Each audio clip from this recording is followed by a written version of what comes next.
मुड़ाराम जी ठाकरे के यहाँ पे जागरण का कार्यक्रम और नवनिर्मित गृह प्रवेश के कार्यक्रम के अंदर आप सबने ठाकरे परिवार ने मुझे बुलाया, आमंत्रित किया।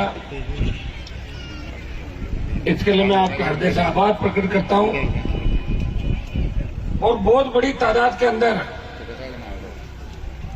जाइल, नागौर, लालगढ़ के इलाके से पधारे हुए मौजूद बुजुर्गों, नौजवान साथियों और बड़ी संख्या के अंदर कार्यक्रम को सफल बनाने के लिए पधारी मातृशक्ति माताओं, बहनों, प्यारे बच्चों, भव्य कार्यक्रम की मैं शुभकामनाएं प्रेषित करता हूं। और शिवकुंड जी हमेशा समाज सेवा के अंदर आगे रहे। कोई भी व्यक्ति इनसे मिलता है तो ये उसकी मदद भी करते हैं। मुंबई के अंदर रह के भी यहाँ के लोकल हमारे जो बच्चे हैं उनको निश्चित रूप से कामयाब करने का प्रयास भी कर रहे हैं। मेरा इनसे बहुत बड़ा लगाव है। मैं जालिया सर पूरी पंचायत को, जो लोकसभा का चुनाव था, इसमें एक तरफा मतदान करके इस इलाके से भारी वोटों से आगे आपने मुझे निकाला जाहिल से, इसका भी हृदय से आपको आभार प्रकट करता हूं। तमाम जालिया सर और आसपास के खेराटोरी, जालिया सर पूरे इलाके को। लोकसभा चुनाव के बाद कोरोना का संकट आ गया। 2 साल कोरोना में चले गए। लोकसभा की कार्रवाई इतनी चलती, अकेला व्यक्ति हूं, कोशिश तो करता हूं कि आपके हर कार्यक्रम के अंदर उपस्थिति दर्ज कराऊं, आपके बीच रहूं। लड़ाई लंबी है। एक व्यक्ति ने सोचा कि मुझे मेरे भाइयों की सत्ता में हिस्सेदारी चाहिए। हम वोट डालने का ही काम नहीं करेंगे, खाली रैलियों में दिखाने के लिए हमें ले जाएगा तो कुछ भीड़ का काम हम नहीं करेंगे। हम सत्ता के अंदर आएंगे और सत्ता में हमारी भागीदारी सुनिश्चित हो, किसान के बेटों का, किसानों का सत्ता पे कब्जा हो, किसान अपने हिसाब से राजस्थान के अंदर इस राजस्थान की दशा और दिशा तय करे। इसको लेके हनुमान बेनीवाल ने संघर्ष की शुरुआत की। कॉलेज के जमाने से लेके विश्वविद्यालय की राजनीति और फिर नागौर का जो संघर्ष था वो आपके सामने था। किस तरह मैंने छोटे भाइयों को आगे बढ़ाने का प्रयास किया। मुझे वो जमाना भी याद है जब मैं विश्वविद्यालय के अंदर पढ़ता था तो 70-72 नागौर के बच्चे हुआ करते थे और आज उसी नागौर के 5000 से ज्यादा बेटे बेटियां राजस्थान विश्वविद्यालय के अंदर गौरव बढ़ा रहे इस नागौर जिले का। मैं जब आया था 98 के अंदर, पिताजी का देहांत हो गया, मुझे टिकट मिली, आधी अधूरी टिकट थी, बीजेपी के लोगों ने, पर्चा खारिज हो गया। और उसके बाद लगातार 98 से लेके ये जो 25 साल का संघर्ष है, ये आपके सामने नागौर के जिला मुख्यालय पे, चाहे विधायक रहा, विधायक नहीं रहा, लोकसभा हार गया, जीत गया, हनुमान बेनीवाल के अंदर आपने अंतर नहीं देखा होगा। छोटा बच्चा आएगा उससे भी वही बात करूंगा, बड़ा आएगा उससे भी बात करूंगा। लोग तो सरपंच और प्रधान बन जाते हैं, 2-2, 3-3 फोन रखने लग जाते हैं, बदल जाते हैं। मैं बदला नहीं और मैंने प्रयास किया मैं राजस्थान को बदल दूंगा। और भाइयों, मेरे संघर्ष का ही परिणाम है। जो लोग 60 साल आपसे वोट लेते थे, आज बिना बुलाए आपकी साजियों के अंदर आते हैं। आपने देखा होगी नागौर जिले के अंदर क्या स्थिति होगी उन लोगों की जो घर से फरमान जारी करते थे, उसको वोट दे दो, उसको वोट दे दो। जो चुटकुलों से जिले को बर्बाद करने का काम कर रहे थे, इस इलाके के अंदर भी आपने देखा होगा 15 साल के अंदर ही जबरदस्त जागृति इस इलाके के अंदर आई। मैं धन्यवाद दूंगा तमाम भामाशाहों को, मेरे उन भाइयों को जिसमें शिवकुंड जी जैसे हजारों भाई इस राजस्थान से हमारे समाज के साथ साथ दूसरे समाजों के वो भाई जो उंगली पकड़ के हमारे समाज के बच्चों को, कोई मुंबई, कोई सूरत, कोई अहमदाबाद, कोई मद्रास, कोई नॉर्थ ईस्ट ले गया और उन्हें काम करना सिखाया, उन्हें रोजगार दिया। हमारे यहाँ शिक्षा नहीं थी, न कोई नहर थी। पीने का पानी भी अब जाके आ रहा नागौर के अंदर, वो भी आ रहा, पूरा पानी नहीं आ रहा। भाइयों, मैं किन परिस्थितियों में जूझ रहा हूं। बड़े से बड़े नेता हुए इस राजस्थान के अंदर, बड़े बड़े नाम हुए उनके, लेकिन लड़ाई नहीं लड़ी उन्होंने। एक काम किया, एक बार कांग्रेस का दुपट्टा पहन लिया, दूसरी बार भाजपा का पहन लिया, तो लोकदल में चले गए, दमकीपा पे आ गए, जनता दल में आ गए, कोई कांग्रेस अर्थ में भाग गया, कोई कहीं चला गया, हरियाणा का झंडा उठाया, किसी ने यूपी का झंडा उठाया। किसान को उसकी ताकत और पार्टी बना के नहीं थी। सेकंड दर्जे के नेता तैयार नहीं किए। अगर दूसरे दर्जे के नेता तैयार करते तो आज इस नागौर की यही स्थिति नहीं होती। जो भ्रष्टाचार, अपराध इस जिले के अंदर बढ़ा है, तो गैंगवार की घटनाएं शेखावाटी से नागौर की ओर बढ़ रही है। हमारे भोले भाले किसान के बच्चे नशे की प्रवृत्ति के शिकार हो रहे हैं। हमें न पढ़ाया न लिखाया और न हमें मजबूत किया। आज मेरी क्षेत्र नागौर हो जाता तो हमारे बेटे बेटियां भी जर्मनी, इंग्लैंड, अमेरिका के अंदर पढ़ते। सोच नहीं थी, सोच यही थी इनको पढ़ाओ लिखाओ मत, बराबर मत बिठाओ। बराबर बिठा दिया तो वोट नहीं देंगे, इनको तो खाली वोट के लिए ही काम लेना है। इसलिए भाइयों पीछे रह गए। मैं गया था परसों मध्य प्रदेश, ज्यादातर लोग कह रहे थे कि हम तो राजस्थान चाहें।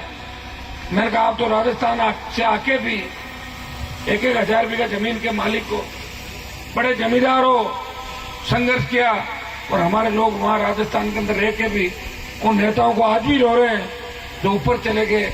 और जो ऊपर चले गए उनका बाप क्या बिगाड़ लोगे बताओ मुझे? पता नहीं कहीं जन्म ले लिया उन लोगों ने। तो ये स्थितियां भाइयों इस राजस्थान के अंदर थी, इस नागौर के अंदर थी।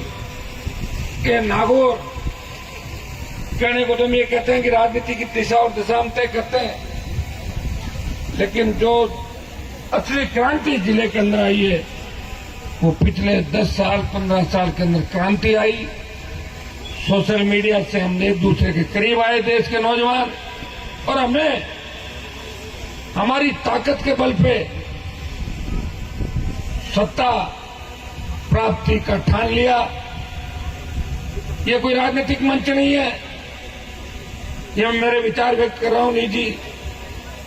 मैंने पार्टी बनाई, पार्टी बना के संदेश दिया, अपने लोगों की हमेशा मदद करी। 18 के अंदर बहुत मदद करी, पॉलिटिकल पार्टी के रूप में सब लोगों की संख्या बढ़ गई, किसान के बेटों की, लेकिन बदलाव नहीं हुआ। अखंड भ्रष्टाचार के अंदर सरकार डूबी हुई है, और इस सरकार का मुखिया कह रहा है कि वसुंधरा ने मेरी सरकार बचाई।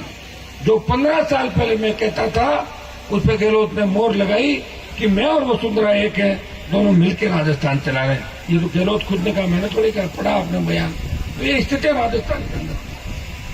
जिले में बड़ा दुर्भाग्य है कि नए विधायक कितने बने अपने जिले के अंदर, नए नए देखो आप, नौजवान है, यूनिवर्सिटी कॉलेज की राजनीति से निकले हुए बच्चे, कोई 2-2, 3-3 बार विधायक बन गए, लेकिन काम क्या कर रहे हैं आप बताओ मुझे? जो काम कर रहा हूं आपसे कोई छिपा नहीं। बीसीआर भरी जा रही किसान की, झूठे मुकदमे दर्ज हो रहे हैं, अपराध बढ़ रहा है, बिजली मिल नहीं रही है, पीने का पानी नहीं आ रहा है, आम आदमी परेशान है। हमारे कोई शिक्षा का भी स्तर नहीं सोच रहा। ये जब संघर्ष की शुरुआत हुई, कुछ लोग और जगह 4 सड़क उधर बनी, 2 इधर भी बन गई। अभी मैं आ रहा था डेकिस रोड से, डे खेराट जाने वाला जालिया से और लालगढ़ की जो रोड है, मैं 2014 में जब निर्दलीय चुनाव लड़ा तब इस इलाके में आया था। आपने मुझे बड़ा आशीर्वाद दिया। खींवसर के बाद सबसे ज्यादा वोट अगर मिले मुझे तो नागौर और जायल के अंदर मिले, और जायल की रैली के अंदर कुछ वक्ताओं ने गलत बात कही थी, उसकी वजह से काफी वोट टूट भी गया था। लेकिन फिर भी आपने 1,60,000 के लगभग वोट देके ये संदेश दिया कि हनुमान बेनीवाल हमारा भाई है, ये निर्दलीय नहीं है, ये किसानों का नेता है, जवानों का नेता है। उसी संघर्ष का परिणाम था। इस बार जब पार्लियामेंट का चुनाव हुआ, बीजेपी को सीट छोड़नी पड़ी, बड़े बहुमत से आपने जिताया, और मैंने आपको वचन दिया था कि मेरी आवश्यकता किसान जवान को जब भी पड़ेगी मैं सत्ता को ठोकर मारूंगा। और किसान जब तकलीफ में आया देश का, तो देश के किसी जवान किसान के बेटे ने, जिसकी देश की सबसे नई पार्टी थी, जो चाहता तो मोदी की सत्ता का आनंद ले सकता था, मोदी की सत्ता में मंत्री बन के वो आपके बीच आ सकता था।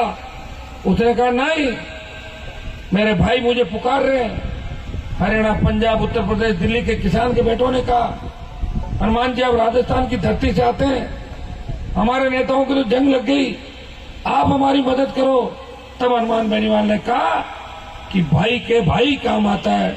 और मोदी की सत्ता छोड़ के 70 दिन देश में सड़क पर कोई सांसद बैठा, वो नागौर का सांसद था, जिसने सत्ता को ठोकर मारी, एक इतिहास बनाया।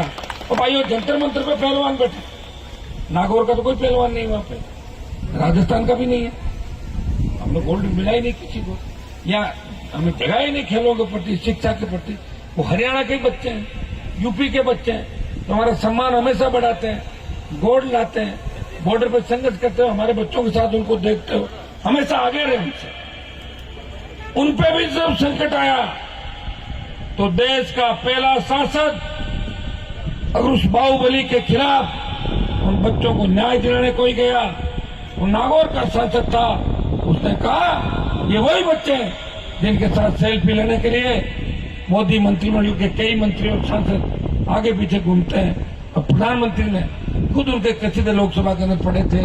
दुर्भाग्य देखिए, इसके अंदर भी आप अगर जातियों से बांटने का काम करते कि कोई अपराध कर रहा है, बदमाशी कर रहा है, जातियां साथ उतर जाती उसके।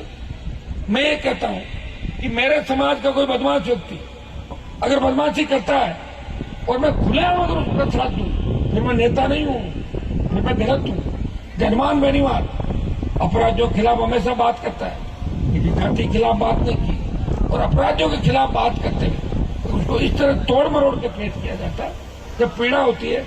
आज का जवान अगर सही दिशा में नहीं चलेगा, बहन बेटी की इज्जत करना और जो उसकी इज्जत नहीं करेगा उसकी खिलाफत करना, चाहे उसकी जाति कुछ भी हो, ये हम इस बात का ध्यान हम नौजवानों को रखना है, तभी देश आगे बढ़ेगा, प्रदेश आगे बढ़ेगा।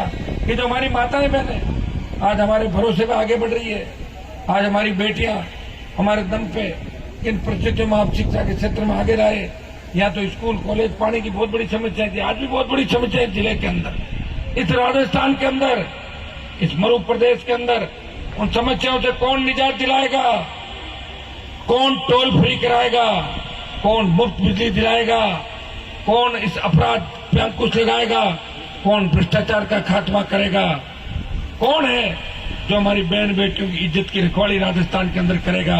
जो आज हालात है, अब क्राइम में नंबर 1 आ गए देश के अंदर, बच्चे सुरक्षित नहीं, स्कूल कॉलेज अगर बच्चे चले जाते ध्यान रखते हैं, जब छुट्टी होने के आधे घंटे बाद बच्चे घर नहीं पहुंचते, देखो बच्चा घर क्यों नहीं आया, टैक्सी वालों को फोन लगाएंगे, स्कूल में लगाएंगे, आधे घंटे के अंदर होश हो जाता है आदमी। इतना बड़ा अविश्वास पैदा हुआ एक दूसरे के अंदर कि लोग भरोसा करना छोड़ दिया लोगों ने।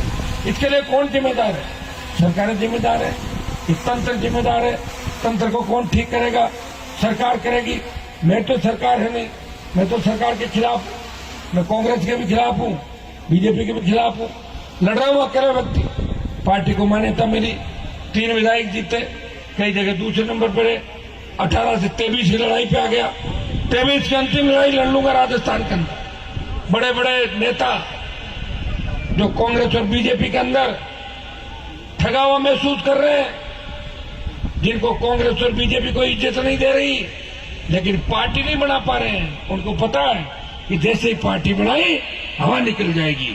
पार्टी बना के लड़ने के अंदर बहुत बड़ा जोर आता है, बहुत हिम्मत और हौसले के साथ लड़ाई लड़नी पड़ती है। मुझे आपने लड़ते हुए देखा है, लड़ते लड़ते एक युग बीत गया 25-27 साल का।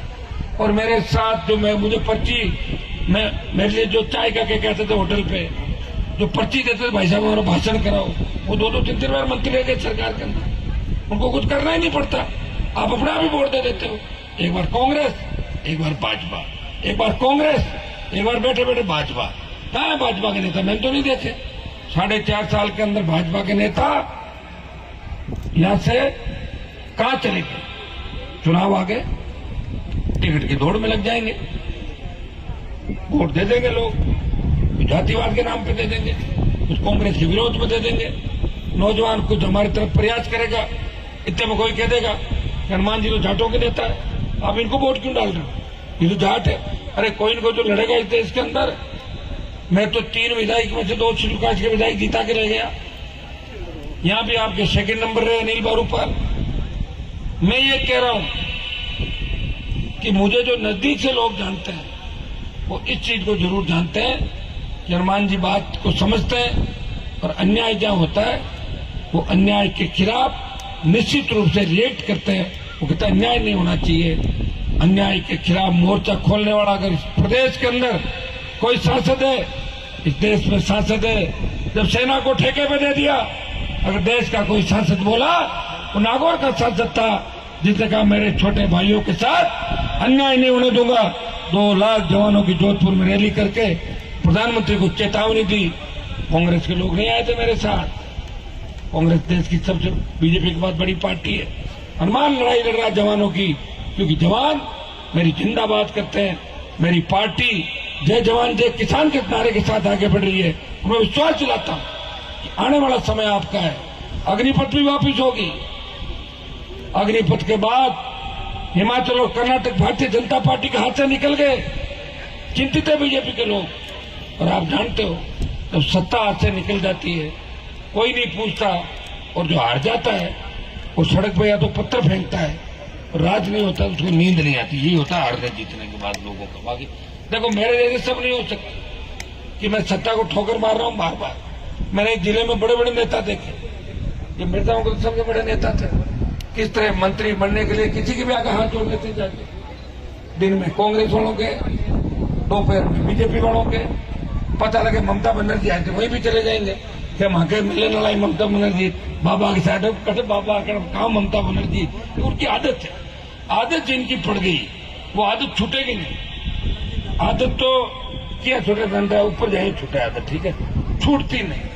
इतने लोगों को खराब किया, कैसी स्थितियां बन गई। और आज भी जरूरत पड़े जब रात को 2 बजे आके फिर पकड़ ले, काम निकला, और दिन में कह देंगे मैं माने कहीं समझा, मैं बाबो का नोचुला धूड़ करी नागौर को नाश कर मिल गई, नागौर को कटे बाबा। ये तो नाश जो किया था किसने किया आप भी जानते हो। मैं उस व्यक्ति का कह रहा हूं, आपका जाहिल का तो इतना नाश किया कि जाहिल को डाल दिया बीकानेर के अंदर, लाड़जू को चूरू में। और जब जाहिल लाड़जू से निकलते थे तो कहते थे कोई देख लो काला कांच बंद करते रहे, कोई देख लो रामा चमकर फालतू काम बताए। ये जाहिल की दुर्दशा करी। कौन जिम्मेदार था? वो लोग थे जिनके हाथ में सत्ता की चाबी थी। हनुमान बेनीवाल चाबी लेना नहीं चाहता। मैं चाहता हूं कि पूरी ताकत और पूरा राज मेरे भाइयों को मिले, तब ये नहीं कहना पड़े कि किसान कर्जे के लिए कोई कुर्की के लिए बैंक वाले आ गए, कोई ये नहीं कहे कि बेरोजगार चित्तक आके किसी ने आत्महत्या कर ली, कोई अपराध कर गया। ऐसा राज हमें चाहिए। राज कौन लाएगा? आप लाओगे। राज किसके हाथ में? आपके हाथ में। विधायक आप बना दोगे, राज आ जाएगा। देश के करीब करीब प्रांतों में क्षेत्रीय पार्टियों तीसरी ताकत खड़ी हो गई। क्या राजस्थान के नौजवानों की भुजाओं के अंदर इतनी ताकत नहीं है कि तीसरा मोर्चा खड़ा कर सको? उठो, अपनी ताकत को पहचानो और अपने भाई का साथ दो आने वाले समय के अंदर। क्योंकि मैंने अगर लड़ना बंद कर दिया तो राजस्थान में लड़ाई बंद हो जाएगी। भाइयों, एक व्यक्ति काजल की कोठरी में रहता हुआ वो राजस्थान की सरकार से भी लड़ रहा है और मोदी और अमित शाह से भी लड़ रहा है। आप सारी बातें जानते हो। समझदार बनना है। हमारे बच्चों का भविष्य कैसे सुरक्षित हो, आपसे मन मुटाव छोड़ के सब लोगों को एक ही दिशा में लगना है कि सरकार हमारी होनी चाहिए जहाँ किसानों का राज हो, जवानों का राज हो और हमारा विकास हो। अभी मैं डेढ़ से इस रोड से आया हूँ, इस रोड का विकास नहीं हो रहा है, पूरी टूटी हुई रोड। मैं घोषणा करके जा रहा हूँ, मुझे चाहे कुछ भी करना पड़े, इस देश से इस पूरी लालगढ़ रोड, जो अमृतसर की तरफ जा रही रोड, इन तमाम रोडों को अच्छी रोडें, नई रोडें मैं दिल्ली से बनवाऊंगा। ये मैं विश्वास आपको दिलाता हूँ और आपके पास जल्दी इसका समाचार भी आ जाएगा। मेरे साथ एक दिक्कत और है, अब जाइल में मैं काम कराता हूँ, वो जाइल वाले एमएलए खुद का लिखा दी मैंने रात को कराया काम। कहाँ से कराया काम? लोग कहते कि रात को मंजू जी मैडम ने डाल दिया उसमें, काम कराए हम और डाल दे कोई और। बोले मेरी रात को ही बात हो गई थी, याद हमारी तो बात नहीं होती किसी से। तो इन बातों का भी हमें ध्यान रखना है कि काम कौन करा रहा है। तो मंजू मेघवाल पहले थी ना 5 साल नहीं थी क्या, और 4.5 ये कितने हो गए, 9.5 साल बना लेते हैं। सड़कें मना किया था कि मैंने उसको, कॉलेज खुलवा लेते मैंने मना किया था।